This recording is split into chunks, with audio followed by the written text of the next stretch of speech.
I speak today about one of the most devastating threats to our environment, feral cats. These predators are now responsible for an environmental crisis of national significance. It's a catastrophe, plain and simple. According to the Commonwealth Department of Climate Change, Energy and Environment and Water, feral cats kill over 1.5 billion native animals every year: birds, mammals, reptiles and frogs. That includes over 1.1 billion invertebrates annually. On average, a single feral cat kills 791 native animals each year. That's not just shocking, it's catastrophic.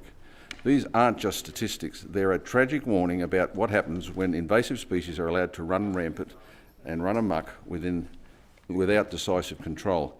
Controlling feral cats, however, is not easy, and it's not an easy task. They are very elusive, highly adaptable and breed rapidly. They occupy every corner of this state and the continent, from remote deserts to dense forests and offshore islands. Current control tools like baiting, trapping and fencing are costly and limited in reach. The science tells us that to stop their population from growing, they need to be eliminated more than half of the population every single year, a level of control that current programs simply can't deliver.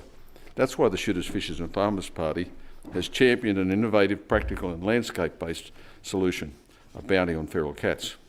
A bounty system would empower conservation hunters and landholders, people already on the ground, already engaged with the land, to play a key role in feral cat management.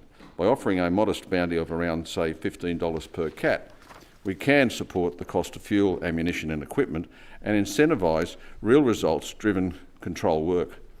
From personal experience, I can tell you that when hunters are out in the bush targeting other game, whether it's pigs, goats or deer, if they spot a feral, they choose to let it go simply because it's not their focus. They don't want to disturb the animals they are targeting with a shot, and there's no incentive to act.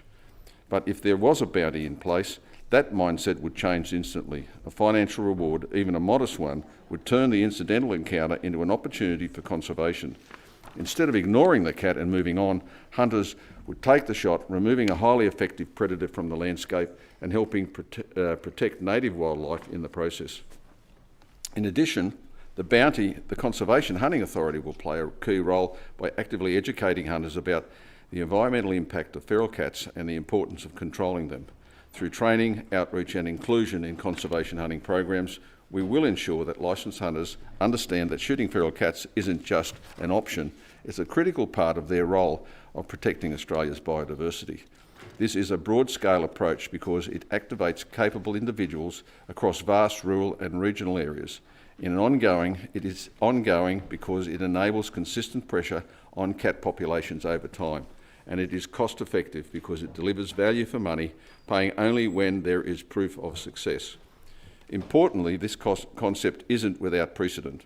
In the Kura Indigenous Protected Area in Western Australia, traditional owners have been successfully managing feral cat populations through a bounty system.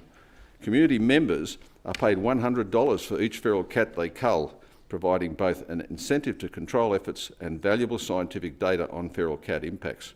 This program has not only helped protect native species, but has also engaged Indigenous communities in meaningful conservation work.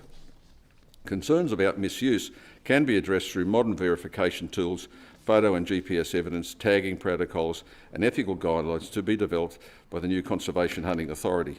Other jurisdictions have made bounty schemes work, and there's no reason New South Wales can't lead the way on this issue. The Shooters, Fishers and Farmers Party believes that by engaging local landholders and conservation hunters in a properly managed bounty system, we can finally deliver the broad-scale sustained effort on native wildlife desperately needs. The only good feral cat is a dead feral cat. Let's get back to common sense. Let's promote the bounties on feral cats in New South Wales, and let's make a conservation difference.